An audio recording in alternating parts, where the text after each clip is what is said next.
Congress returns September 9th for another session. They'll be in for 3 legislative weeks. Well, we're heading into a mad September sprint when it comes to getting spending bills done. There's plenty to do, but there's not a lot of time to do it.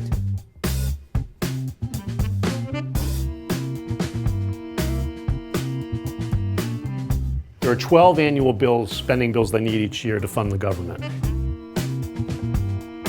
The House did pass 10 of its 12 bills, but now those bills are going to have to be rewritten. And the Senate hasn't done any of its bills yet, which is why there's bound to be another stopgap funding measure to tie us over. There's going to be more pressure to get gun control measures passed. That could complicate spending decisions. You've also got a major hurricane hitting the East Coast. So we've had all of these battles emerge over the long summer recess that should normally be quiet time on Capitol Hill. The toughest spending bill of all, of course, is the one that funds the Department of Homeland Security. The leaders of the Senate Armed Services Committee in the Senate and in the House will meet to hash out their differences in a gigantic Pentagon policy bill that's known colloquially as the N.D.A.A, the National Defense Authorization Act.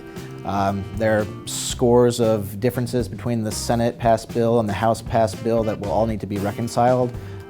What stands out are provisions related to nuclear weapons deployment, provisions on war authorization. The Senate has no such provision. The Senate bill also has no such nuclear provision. Third N.D.A.A that I've covered, and this is typically a very bipartisan bill. Well, the craziest thing this year being the House Leadership Report has been covering the back and forth within the Democratic caucus over impeachment. They kind of left the recess telling us that they felt Judiciary Democrats said, oh, well, we've been investigating him and what we've been doing is effectively an impeachment inquiry. So I'm curious as they come back to see how they thread that needle. I think one of the big things to watch for House Democrats will be how they handle the gun control debate. There were several mass shootings over the August recess. The things you want to look for are whether any bills can get bipartisan support, and I look at the background check discussions, what the Senate can get done, and then as well as red flag laws, whether there's any bipartisan compromise on that. It should surprise nobody that the priority for the Senate when senators return is, yet again, confirming judicial nominations. When they aren't voting on judges, the Senate will have other things that they could be doing. Surprise medical billing legislation. There might be a highway bill. I doubt it. But really, they've just got to get the spending bills done, or at least try to get a spending bill done. One of the first things you're sure to see when senators get back into town is a lot of attention on Johnny Isakson.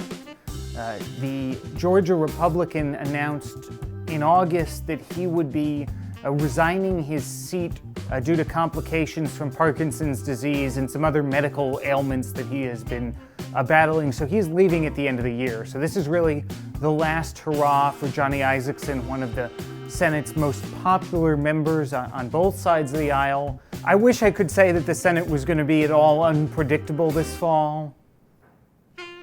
I really doubt it.